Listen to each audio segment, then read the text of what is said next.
Good morning. I'm Christian from Microsoft. I'd like first to thank the organizer for having me. I'm quite excited to be here at the Cyprus Fintech Summit. I want to reassure you, I'm not going to do a beauty contest for Microsoft, just a little bit if you allow me. Instead, I'd like to share with you my experience in my interaction with banks, partners, and fintech. I'll maybe take the clicker, it's going to be easier. And I see the notes from the minister over here, that's interesting. So I'd like to start to talk about the importance of time to value. I'm sure you will agree with me that boards, CEO, C-level people, they're hyper-focused in doing more with less, while managing the risk and at the same time generating returns in a quite complex macroeconomical environment. Geopolitics, high inflation rate, high energy cost. So as a matter of fact, they're looking to prioritize the investment across different areas in the organization. Needless to say that the first one is about reducing the cost, actually reducing operational cost to create the space to fund innovation, as the minister just mentioned now. Then they also need to invest in improving the customer experience. Think about reshaping the customer journeys for all the products, deposits, payments, even the e-banking application. And then also improve the employee experience, the productivity. Also the hybrid work, which is something that appeared in the last couple of years, because of COVID. Also invest in attracting the right talent. Investing also ensuring the well-being, to retain the talent. And there is a panel later on today, I think if I'm not mistaken, it's the panel number 5 with Matteo, who is going to talk about this. Of course, there are other investments that are required, like security, compliance, loads of investment, and not to name the new requirements around sustainability for all the financial institutions. So why I'm saying all of this is, and I'm going to allude to also the Deputy Minister just mentioned, the important role of technology. I'm sure you will agree with me, but actually if you look at human history, we can observe that there is a direct correlation between technology evolution and GDP growth. And as you can observe, there is even an acceleration in the last decades. So I try to see if the clicker works. Here. Okay. If you see at the end, since the PC, the internet, the smartphone, and the cloud has appeared, this is a factor acceleration of GDP growth. Imagine a world today without internet, without the PC or your smartphones. Now, I'm asking you a question. Well, it's not a surprise because the Deputy Minister just mentioned this. What is the next wave of technology evolution? AI, obviously. AI technology is here. All banking leaders, what they want to do first, before even thinking about AI, is building a data-driven organization. They want to have a 360-degree view of all the data, structured, unstructured data, and then they want to understand the power of AI. And so they're asking their teams to think about the use cases that are reducing the time to value and increasing productivity.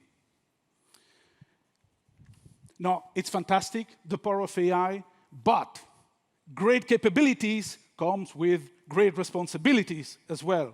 So I'm clearly referring here to security, compliance, and transparency.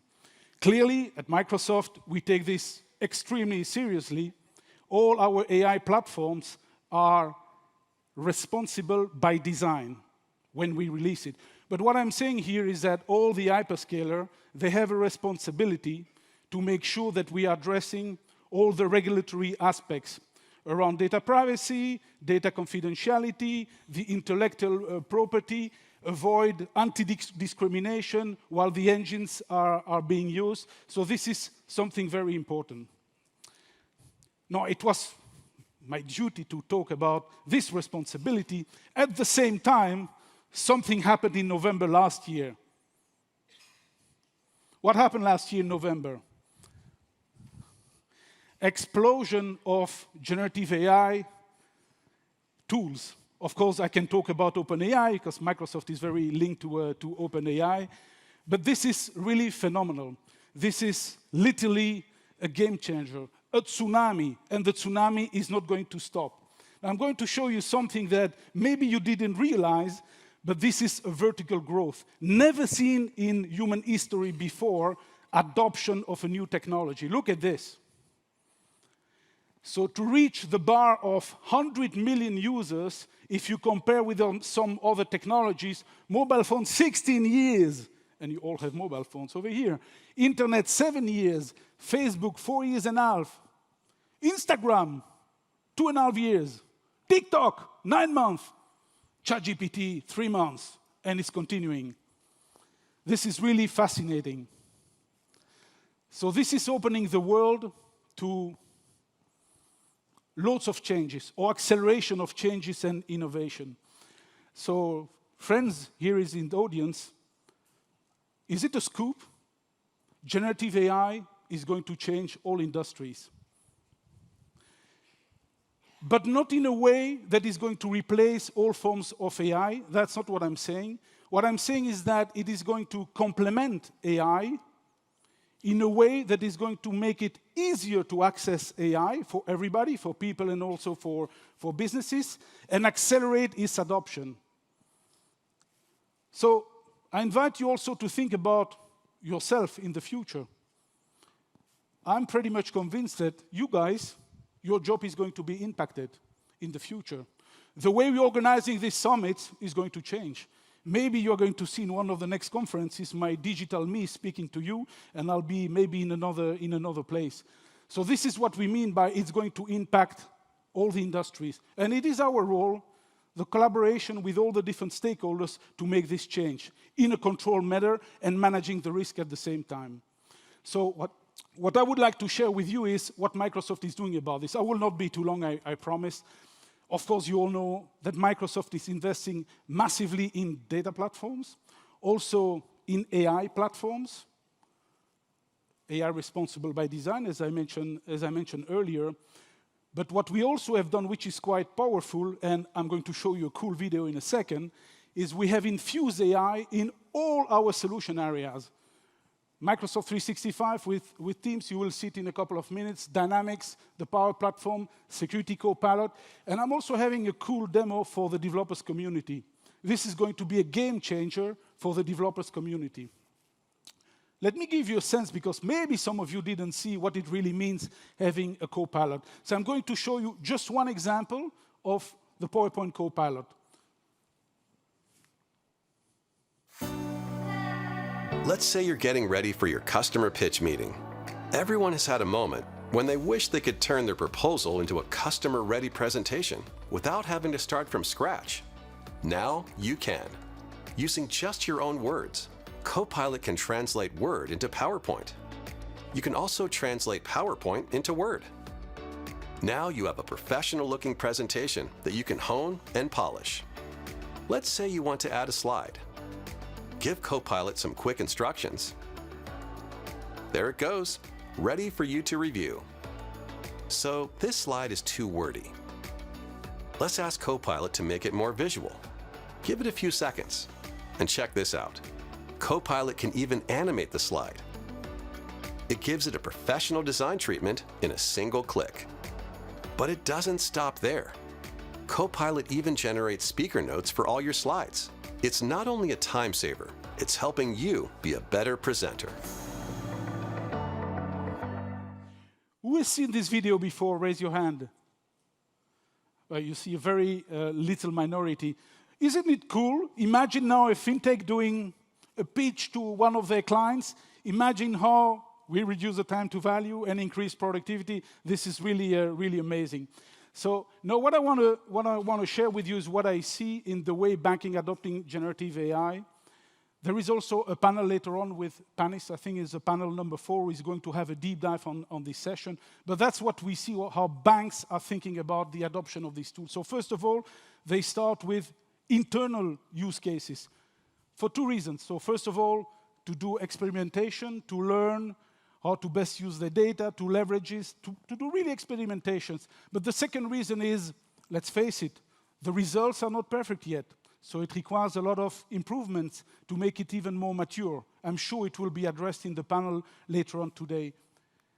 Then the second stage is starting to expose this to clients. Once the maturity is there, for example, you could have a digital agent providing information on a cash forecast, or sharing a status of a loan, or a claim in the insurance space. All of this requires human control. As I said earlier, and this is also the reason why we branded what we have done Copilot. Copilot means that you need a pilot. You need a human to verify the generation of content.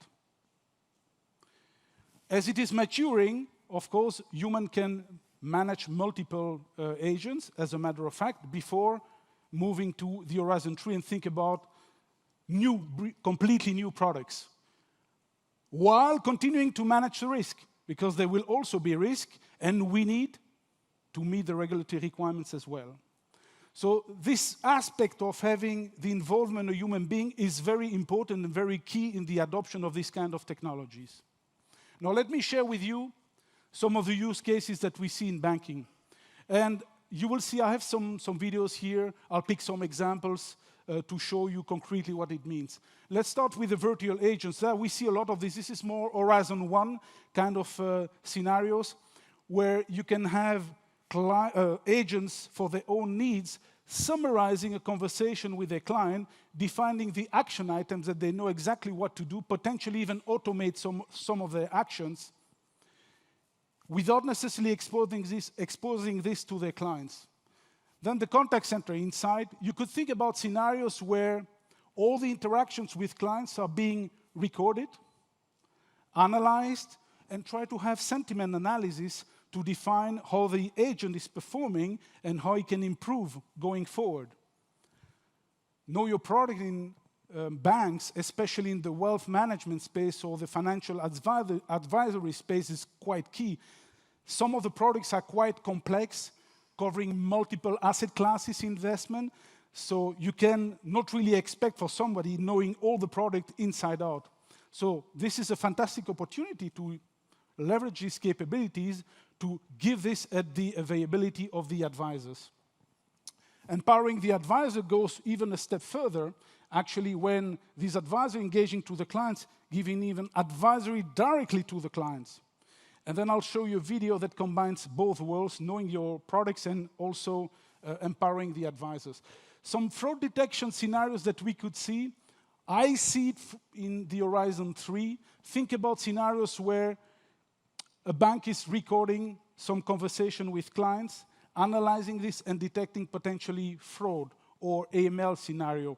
It needs more maturity, so this is why I'm thinking about Horizon 3 kind of scenarios. So let me give you here some examples. I'll start with Soul Machine. Who knows Soul Machine here in this room? Effie, not surprised. Soul Machine is a company from New Zealand. These guys are phenomenal. Actually, they're leveraging a GPT engine and they are building a digital agent, a digital me. Think about an interaction with the clients where the client is asking, what is the status of my account? What is my balance in my account? This is a kind of interaction that you could have. Now, you can play with this if you go on their website, soulmachine.com, you click Talk to Nova, raise any question. Actually, in all openness, I wanted to test it with you today, but it requires a solid internet to make it work. As I said, it's a company in New Zealand. You can ask them, oh, I'm in the FinTech Summit in Cyprus today. What is the advice that you want to give to this audience? Make this try. This version is for free. Of course, there is a chargeable version, but this is a cool experimentation to be done. I mentioned earlier that I want to share with you what code generation can mean, and I have a video to show the power of generative AI in the context of the developers community. And when I'm saying this, of course, I think about the fintechs. It's going to be a game changer. As you can see here, close to 50% of the code is generated by AI. But I'm also thinking about the banks who needs to modernize the existing code and even maintain it. So let me show you the video to really reflect on the power of this capability. Copilot is great for giving you code suggestions in line as you type, but there was no way to easily ask questions or provide additional context until now. Copilot Chat lets you have a much richer pair programming experience right in Visual Studio and Visual Studio Code. It can suggest tasks based on your code. For example, here I have some code I've inherited with a bunch of regular expressions in it, but it's pretty poorly documented. Let's ask Copilot what they do. Oh, looks like we have validation for email addresses, phone numbers, and strong passwords. Makes sense. But let's ask for help to make this code a bit more readable for the next person. I'll type, make this code more readable. Not bad, but I'd like some more, so let's ask Copilot to separate out the validation functions and add more comments. Okay, great, that's much better. The code is now in separate functions with the comments, and the variables have much more meaningful names. This is going to be a lot easier to maintain going forward, so let's bring it over. Now let's take a look at some code that isn't working and see if Copilot can help me figure out why. I'll ask Copilot to propose a fix for the bugs in my code. Now, Copilot's determined by looking at my comment and comparing it to the code that I was treating the data as comma separated in my code, but in my comment I was saying it was space separated.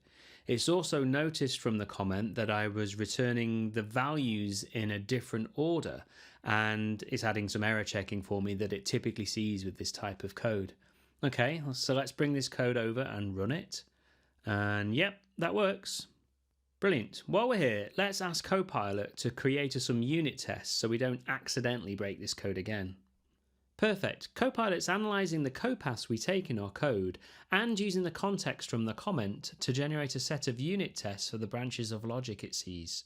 It's a great start for us, so we could take this, copy it over into a test function and then build that out over time. But let me show you one last thing. With chat functionality right in your editor, it's so much easier to stay focused and on task. You can ask for help about coding right where you are. You can even have a conversation with Copilot to learn more. Let's ask for an example here. However, we're deliberately constraining the prompt to ensure we only have questions that we detect has an intent around programming. If we stray outside of this, it will politely decline. Friends, this is not science fiction, it's real now. Is it not reducing time to value and increase productivity? Is it not going to change the life of the coders? This is just phenomenal, and it's going to improve going forward. So that's quite fascinating. My colleagues who are doing coding, they really love this. I have a last example here to share with you. That's more, as I said earlier, in the financial advisory world. And we've developed something really cool with Moody's. Maybe some of you already have seen this in the press. There was a press release. And I want to reflect, and I'm showing this on purpose to reflect on the collaboration, the potential collaboration between fintechs and banks. Actually, here, Moody's, in that case, have developed a plugin on top of Teams for the benefit of an investment advisor talking to an internal research analyst. So there is no audio here, but I'll do the comments over here. So here we got Anna raising a question with Morgan because she's going to have a meeting with HLP Manufacturing in the afternoon, and she wants to know more insight and the credit rating of HLP Manufacturing. She wants to raise a question to Morgan. Of course, she doesn't know the top of her mind, and here is how she can use the Know Your Product. And what Morgan is doing, she's activating the Moody's Copilot, the plugin that Moody's has developed on top of Teams. And you will see the result of this by leveraging all the data from the financial institution, from the data set from Moody's. Here is the information that Copilot is generating with even more details. Now, in that particular case, there is also an additional question on the issuer rating of HLP Manufacturing. Then the engine is going also to double-check this and provide immediately information on the issuing risk at A2. So you see the kind of power and how it is really changing the life of financial advisors to better know the product, but also making the right recommendation to their clients. We see loads of use cases around wealth management or financial advisory in that particular case. So now I show you a couple of demos. I hope you really enjoy the demos. And what I want to do now is just, and I'll be closing in a couple of seconds. This is an opportunity for all of us and for all the industries. And my message today is to say, fintechs have a role to play here. All the banks are looking to leverage these capabilities. It's up to the fintech to actually help the banks in their journey to leverage these capabilities to reduce time to value and increase productivity. And what I'm also adding to this is that the more fintechs are going to use global platforms, AI platforms, or generative AI platforms from hyperscalers such as Microsoft or others, the more they will be able to release the value to the banks so that they can reduce the time to value and increase productivity. And so concretely, where to start if you're a fintech? At Microsoft, we have 2 programs that fintechs can leverage. As you can see, the Founders Hub at the ISV Success. This is for more mature fintechs. But you can concretely leverage the global platforms to help the bank doing this. And finally, to conclude, I want to land a message of a call for collaboration between the banks, the fintechs, and the hyperscaler. Let's work together to make this happen. Thank you very much.